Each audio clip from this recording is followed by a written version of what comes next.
Olá, hoje eu vou falar sobre o filo dos poríferos. Os poríferos vêm do grego poros e do latim portadores. Também são conhecidos como esponginários, que são animais que apresentam poros em seu corpo. São multicelulares e não apresentam nenhuma camada de tecido verdadeiro no seu corpo, e muito menos órgãos. São animais aquáticos que habitam o mar.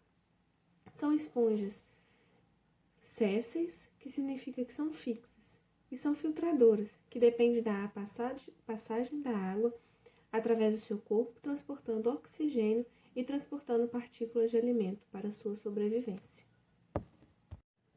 Vamos falar agora um pouco sobre as estruturas das esponjas. Ela é formada por vários tipos de substâncias que são presentes em um mesmo hilo. Temos nela os coanócitos, que são exclusivamente das esponjas e são responsáveis para a entrada de oxigênio e para a entrada dos alimentos, de pequenas partículas de alimentos que estão pelo mar e que os flagelos, com a sua movimentação, ajudam a entrada deles para o átrio. Temos também os pinacócitos, que são células achatadas que reveste toda a esponja e faz a sua proteção. Os esplenócitos são células sintetizadoras presentes na sustentação das esponjas. Os porócitos são células responsáveis pela formação dos poros, e os ósteos ligam a camada externa com a camada interna, que é o átrio. Os amebócitos têm como principal função de distribuir os nutrientes igualmente para todas as células das esponjas. Uma das características muito importantes das esponjas são que as esponjas são sem simetria, ou tem algumas que têm a sua simetria radial. E como eu tinha falado antes, ela não apresenta nenhum tecido verdadeiro, então são acelomados e sem capacidade digestiva.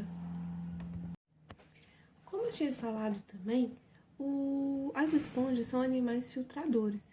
E dentro dessa esponja tem um ósculo que fica superior, fica bem em cima das esponjas. E quando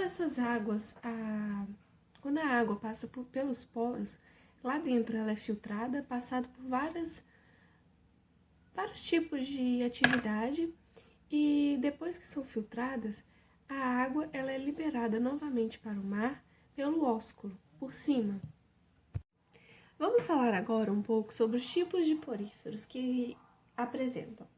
Temos o ascon, que é constituído por um tipo anatômico bem simples e apresenta uma dimensão bem reduzida também. Temos o sicon, que apresenta um corpo mais espesso e bem mais enrugado, e é formado por canais abertos para fora, que são os inalantes, e os canais que são para dentro, que são os exalantes. Temos o leucon também, que apresenta a espongiocele ou átrio, que é bem menor, e apresenta a parede do seu corpo mais desenvolvida, e é formada por um sistema de canais ramificantes. Vamos falar agora sobre a classificação dos poríferos.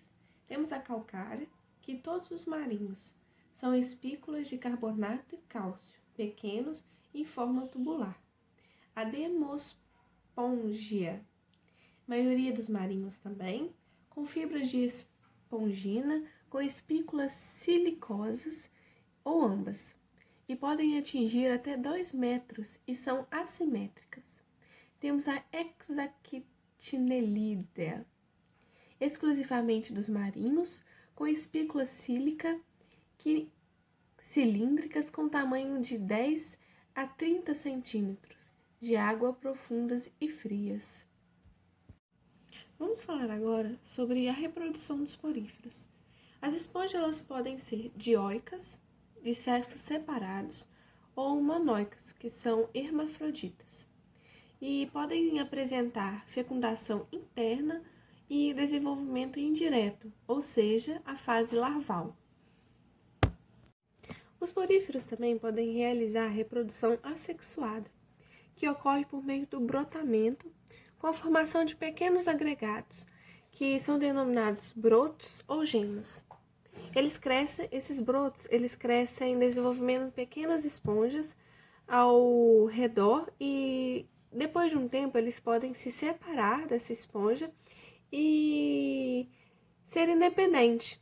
E dali crescer outra esponja, outros brotos, outros seres. E temos também a gemulação, que pode ocorrer nas espécies que vivem nos lagos e nos rios, que normalmente sempre acontece nos lugares onde o período de seca acontece. E é denominado, cada gêmula ela é formado por várias células recobertas com uma camada bem resistente, sendo uma forma de sobreviver e se adequar ao ambiente. As esponjas têm uma capacidade enorme de regeneração e pode reorganizar partes perdidas.